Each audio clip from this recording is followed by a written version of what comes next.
Hello बच्चों, स्वागत है आप सभी का basics with Kundan sir YouTube channel में। आज जो वीडियो है वो हमारा जीव जनन कैसे करता है और अनुवांशिकता एवं जैव विकास के ऑल प्रीवियस ईयर क्वेश्चन का एमसीक्यू और शॉर्ट क्वेश्चन होने वाला है। ये इस सीरीज का 4th वीडियो है, ठीक है। इसके पहले हमने पहला वीडियो में रासायनिक अभिक्रिया और अम्ल क्षारक लवण डाले हैं, दूसरा वीडियो में धातु अधातु और कार्बन एवं उसके यौगिक, तीसरा वीडियो में जैव प्रक्रम नियंत्रण समन्वय और चौथा वीडियो में जीव जनन कैसे करता है, अनुवांशिकता एवं जैव विकास। ये जो प्रीवियस ईयर का जो सीरीज है कमजोर विद्यार्थियों के लिए रामबाण हो सकता है, क्योंकि प्रीवियस ईयर से ही एग्जाम में क्वेश्चन बनेगा, ठीक है। जिसका अभी तक कोई खास तैयारी नहीं हुआ है वो इस सीरीज को 2-3 बार देख कर एग्जाम में चल जाएंगे तो फर्स्ट डिवीजन से कोई नहीं रोक सकता है आपको, ठीक है। तो इस सीरीज आपके लिए बहुत ज्यादा इंपॉर्टेंट है। तो आते हैं अपना पहला प्रश्न में। अलैंगिक जनन मुकुलन द्वारा होता है, तो मुकुलन किस में होता है? यीस्ट में होता है। आंसर क्या हो जाएगा? यीस्ट, ठीक है। अमीबा में जो होता है वो क्या होता है? विखंडन होता है। विखंडन बोलो या द्विखंडन। विखंडन मतलब टूटना, ठीक है। तो द्विखंडन चूंकि ये 2 भाग में टूटता है। अच्छा, लेशमानिया में भी द्विखंडन होता है ना, द्विखंडन होता है, लेकिन दोनों में अंतर है।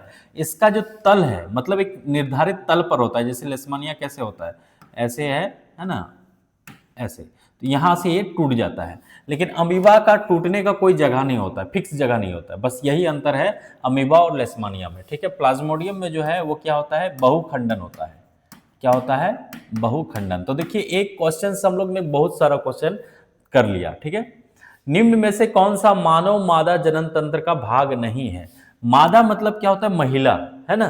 तो मादा जनन तंत्र का भाग नहीं है। देखिए, अंडाशय है ना। देखिए, हम लोग छापते हैं, ये ऐसे गर्भाशय को छापा जाता है ना, फिर ऐसे। तो ये जो है ये गर्भाशय है और ये अंडाशय है और ये जो है ये फैलोपियन ट्यूब है, ठीक है। क्या है? Fallopian tube. तो बस अंडाशय है, ये हो गया अंडाशय। गर्भाशय ये वाला हो गया गर्भाशय, है ना। और डिंब वाहिनी ये है, इसी को फैलोपियन ट्यूब कहते हैं, ठीक है। तो शुक्रवाहिका तो ये तो नर वाला है, ठीक है। तो आंसर हो गया सी।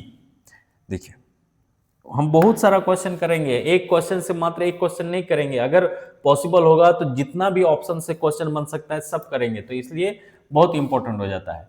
पराग कोश में होता है। पराग कोश में क्या होता है? पराग कोश में परागकण होता है, ठीक है। बहुत सिंपल, ये पुष्प वाला है, ठीक है, फूल वाला। प्लेनेरिया में किस विधि से विभाजन होता है? तो प्लेनेरियम हो जाएगा आपका पुनरुद्भवन। क्या हो जाएगा? पुनरुद्भवन। मुकुलन किस में होता है? ये हाइड्रा में होता है, याद रख लीजिएगा। मुकुलन जो है वो किस में होता है? हाइड्रा में होता है। विखंडन का भी हम चर्चा कर चुके, अमीबा में होगा और प्लेनेरिया में होगा, नहीं लेशमानिया में। ये इसमें क्या होगा? विखंडन। और प्लाज्मोडियम भी दे सकते हैं, बहुखंडन है। कायिक प्रवर्धन किस में होगा? बोले ब्रायोफिलम में होगा। किस में होगा? ब्रायोफिलम, ठीक है। तो समझ गए। देखिए, एक क्वेश्चन से कितना? पुनरुद्भवन, प्लेनेरियम क्या होगा? पुनरुद्भवन। मुकुलन हाइड्रा में होगा। कायिक प्रवर्धन किस में होगा? ब्रायोफिलम। विखंडन किस में होता है? अमीबा और लेशमानिया में होता है, ठीक है।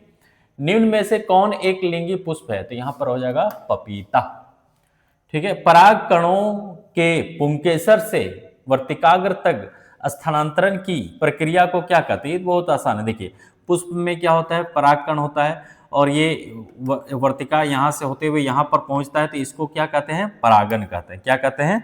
परागण। अगला, एक हार्मोन का नाम लिखिए जो लड़कों में यौवना आरंभ को लक्षणों को नियंत्रित करता है। तो ये तो हर बच्चा जानता है। क्या होगा? टेस्टोस्टेरोन। और एस्ट्रोजन क्या होगा? ये लड़कियों में स्रावित होता है, लड़की में स्रावित होता है, ठीक है। एस्ट्रोजन लड़की में स्रावित होता है, लड़कों में टेस्टोस्टेरोन। एक ऐसे जीव का नाम बताइए जिसमें बहुखंडन होता है। बताइए, अभी हम बताइए इसका, अभी इसका आंसर बताइए। बोलिए, इसमें तो द्विखंडन होता है, यीस्ट में तो क्या नाम है? पुनरुद्भवन होता है ना। तो आंसर हो जाएगा क्या?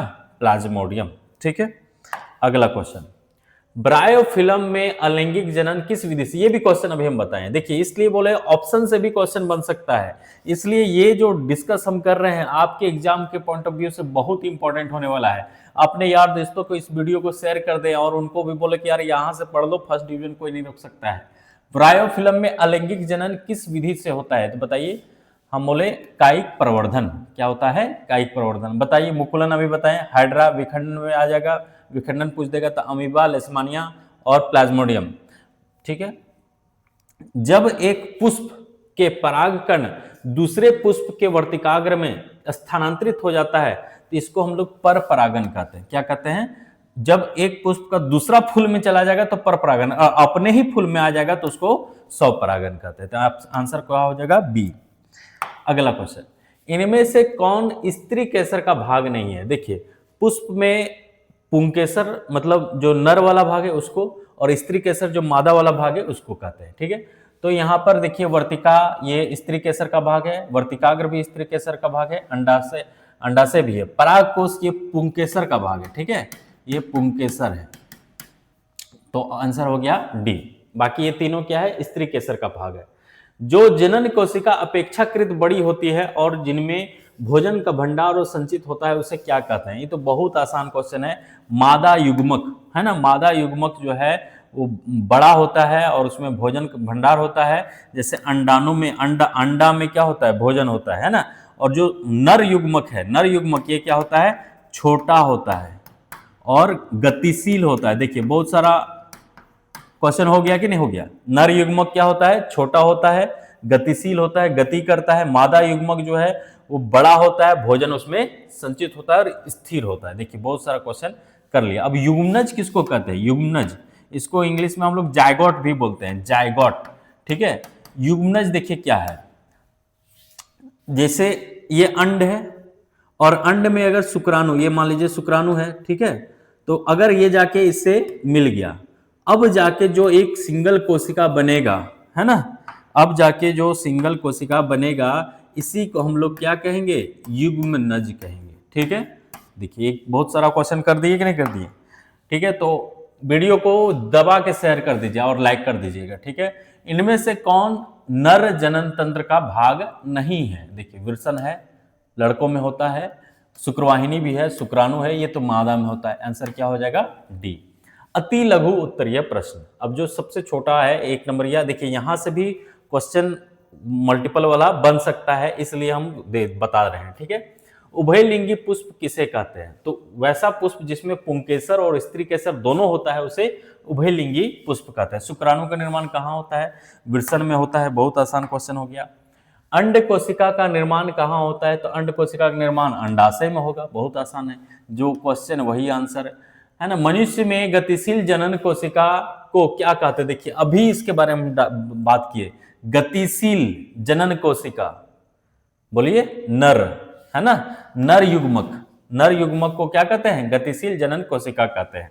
बीजाणु समासंग विधि से किस में जनन होता है? तो बीजाणु समासंग विधि से राइजोपस में जनन होता है। याद रखिएगा ये वाला बीजाणु समासंग, राइजोपस। तो बोलिए, आप ही लोग बोलिए कि क्या यहां से भी प्रश्न बन सकता है कि नहीं बन सकता है? बन सकता है, इसलिए हमने वीडियो में दे रहा है आपको। ठीक है। और आपके लिए वीडियो रामबाण साबित होने वाला है। कोशिका आप बाद में याद कीजिएगा कि यहां से हम ये सीरीज देख के गए थे, हमको बढ़िया नंबर आया एग्जाम में। ठीक है। कोशिका विभाजन की वह प्रक्रिया जिसमें गुणसूत्रों संख्या आधी हो जाती है क्या कहते हैं? तो ये देखिए, आधी हो जाती है तो अर्धसूत्री विभाजन। बहुत आसान, क्वेश्चन में ही आंसर है। क्या बोल रहा है? गुणसूत्रों की संख्या आधी हो जाती है तो अर्धसूत्री विभाजन।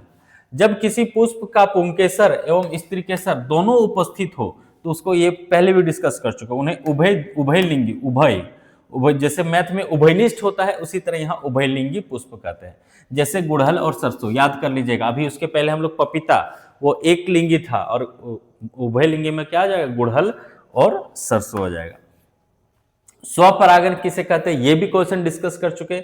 जब किसी पुष्प का परागकण अपने ही परागकोश में चला जाता है तो उसको स्वपरागन कहते हैं। देखिए, जब परागकणों स्थानांतरण उसी पुष्प के वर्तिकाग्र में हो तो उसे स्वपरागन कहते हैं। जब दूसरे पुष्प में चला जाएगा तो उसको परपरागन कहते हैं। अनुवांशिकता से कुछ छोटे छोटे क्वेश्चन, क्योंकि बहुत छोटा कर दिया है चैप्टर को, पहले बहुत बड़ा था अब छोटा कर दिया, तो इसलिए ज्यादा क्वेश्चन नहीं है इसमें।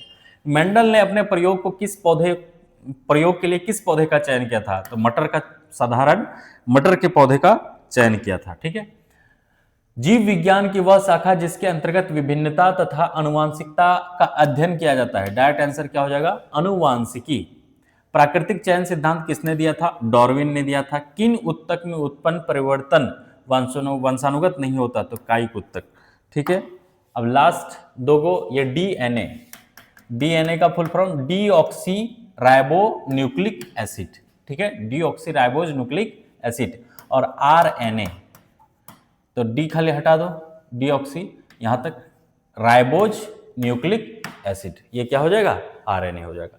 तो हम आशा करते हैं कि आपको इस वीडियो से बहुत सारा जानकारी मिला होगा जो आपको आपके एग्जाम में मदद करेगा। ठीक है, तो मेरा यही प्रयास है कि आपको हम कम से कम समय में ज़्यादा से ज़्यादा कंटेंट दें, बस मेरा यही प्रयास है।